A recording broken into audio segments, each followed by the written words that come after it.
Well, we kind of addressed this at the, and we put that idea of violence in the world and the Bible kind of front and center at our first conference in 2012 Yeah. with a panel with our keynote presenters. Mm-hmm. And um, what I thought was really interesting about the panel, we devoted about 90 minutes to it, and we had worked out with those on the panel kind of a list of questions and things that we wanted to cover and ideas that we wanted them to address.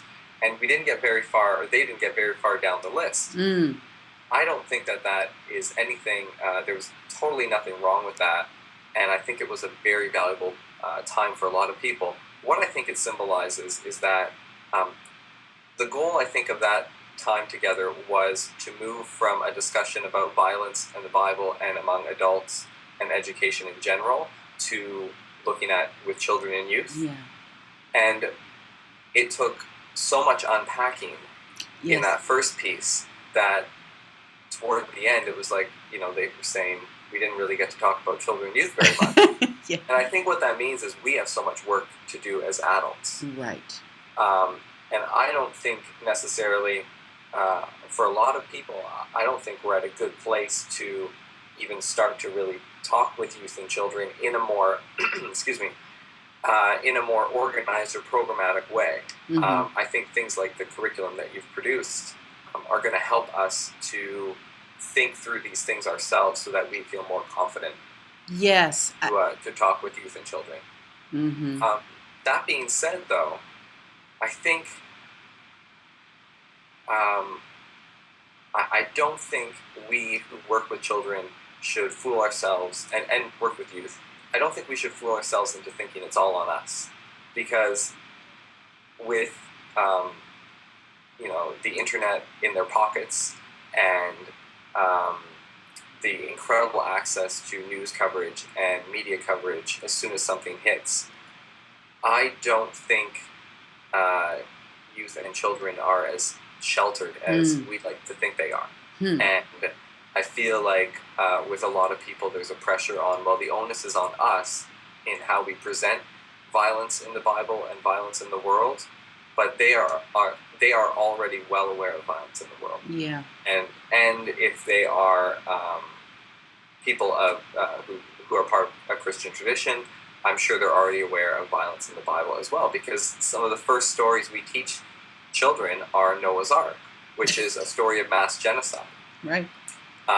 But we water it down, and Yeah. Rainbows and felted rainbows to decorate the nursery. right. Funny thing is, though, 100 years ago, children's Bibles actually included images where the waters receded and the ark is on the mountain, and all you see are dead bodies in the Really? foreground, and the ark is in the background. Wow. So the funny thing is, these questions around violence in the Bible, while they may be new for our generation, Mm-hmm. They were addressed in different ways in different contexts in the past. Yes. Even if only through these images that make that violence so raw and so real through literally images of corpses everywhere.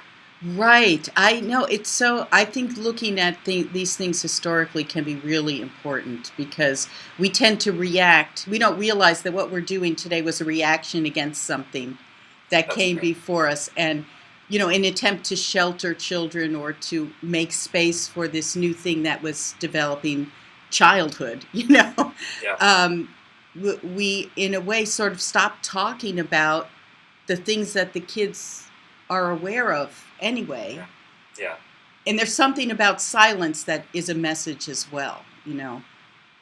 And I also think a factor playing into this whole thing is class as well. Ah, Because and privilege, which is tied into issues of race and gender and a whole host of other issues. But there are more children in the world and more youth in the world who, by far, who can't be sheltered from this. right. So I think one thing we need to realize as adults is that the extreme privilege we have to be able to say, how are we going to introduce violence in the Bible and violence in the world to our children? Because the fact that we think we even think we have a control over how it's introduced Yes. in their lives, shows the extreme privilege that we have in relation to many other people in other parts of our cities, our countries, and the Hmm. world. That's really important.